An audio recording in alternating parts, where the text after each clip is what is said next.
অসংলগ্ন অবস্থায় পুলিশের হাতে আটক আশাকর্মী সহ আরো 3 জন।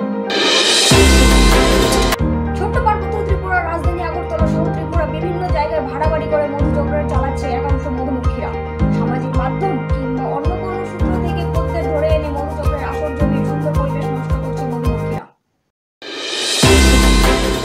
সামাজিক মাধ্যম কিংবা অন্য কোনো সূত্র ধরে খদ্দের ধরে এনে মধুচক্রের আসর জমিয়ে সুন্দর পরিবেশ নষ্ট করছে মধুমক্ষীরা। একাংশ সুন্দরী গৃহবধূ থেকে শুরু করে কম বয়সী উপজাতি মেয়েদের যৌন ব্যবসার কাজে লিপ্ত করাচ্ছে একাংশ মধুমক্ষীরা। আগরতলা শহরের একাংশ হোটেলে যৌন ব্যবসার কাজ হচ্ছে বলে সাধারণ মানুষের কাছ থেকে অভিযোগ উঠেছে, কিন্তু এ বিষয়ে সম্পূর্ণ নীরব ভূমিকা পালন করছে ত্রিপুরা পুলিশ প্রশাসন। আগরতলা রামনগর 1 নম্বর এলাকায় মধুচক্রের আসর একজন মহিলার নেতৃত্বে চলছে। এই অসামাজিক কার্যকলাপ অভিযোগ এলাকাবাসীর। অবশেষে এলাকাবাসী তাদেরকে মধুচক্রের আসর থেকে অসংলগ্ন অবস্থায় হাতে নাতে ধরে পুলিশের হাতে তুলে দেয়। সেই মহিলা স্বপন কুমার দেব নামে এক ব্যক্তির বাড়িতে ভাড়া থেকে এই অসামাজিক কার্যকলাপ চালাতেন বলে এলাকাবাসীরা জানিয়েছেন।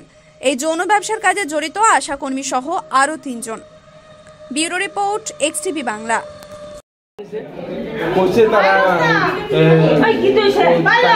হাজবেন্ড সিআরপিএফ চাকরি করে, আর তারা স্পেশাল ডিউটি করে, আর এক মহিলা বাচ্চার করে রুগীর ডিউটি করে, তারপরে রুগীর ডিউটি করে, তাহলে স্পেশাল ডিউটি করে। আজকে কি শুনছেন?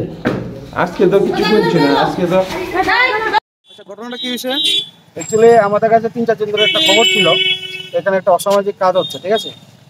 তো অসামাজিক কাজ আজকে একটা মানে আমাদের এখানে একটা ব্যবসায়ী মাছ বেচে আমাকে ফোন করলো যে দাদা একটু এমন ব্যাপার হচ্ছে, তাহলে একটু চলে আসো। তো আমি সঙ্গে সঙ্গে এলাম, আমাদের চারপাশে সবাইকে ফোন করলাম, মিডিয়া আপনাদেরকে ফোন করলাম, পুলিশকে জানালাম। যে একটা বাড়িতে ঢুকে দেখলাম এসব একটা অশ্লীল মানে কি বলবো ভাষার মতন কিছু নেই। তো দেখলাম, এটা দেখে খুবই বাজে লাগলো। আমাদের পাড়াতে এইসব কাজ হবে আমরা জীবনে ভাবতে পারিনি। বাড়ির মালিককে আমরা খোঁজ নিলাম, উনি আগরতলাতে নেই। তারপরে একটা আশাকর্মী একটা মহিলা ছিল।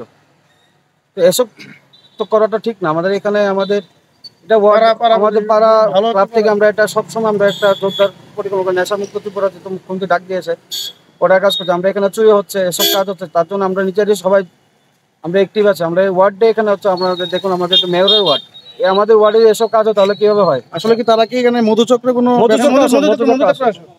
কতজনরা আটক করতে? এখানে আমরা 4 জনকে পেয়েছি, আর 3 জন একটা মনে হয় ছেলে ছিল। ওরা আমরা ঢুকতে ওরা ওয়ালটপকে বেরিয়ে গেছে, ধরতে পারিনি। কিন্তু বাইক একটা দিকে, বাইকটা এখন খুঁজে পাচ্ছি না, কারা বা কে বা কারা নিয়ে গেছে। তো এখন আমরা যে আমাদের মিশনটা এখনো জারি থাকবে। আর আমার এখন এসব কাজ আমরা প্রশ্রয় দেবো না কোনোদিন। অসামাজিক কাজ, মধুচক্র কাজ, কে বা কারা আছে আমরা খুঁজে নিচ্ছি, পাচ্ছি, কিছু খবর আসছে আমাদের কাছে। আমরা বলবো পুলিশকে, এখন যাবো পুলিশকে। কোন জায়গা? এটা রামনগর নম্বর 1। আপনার নাম? আমার নাম স্বর্ণজিৎ দাস।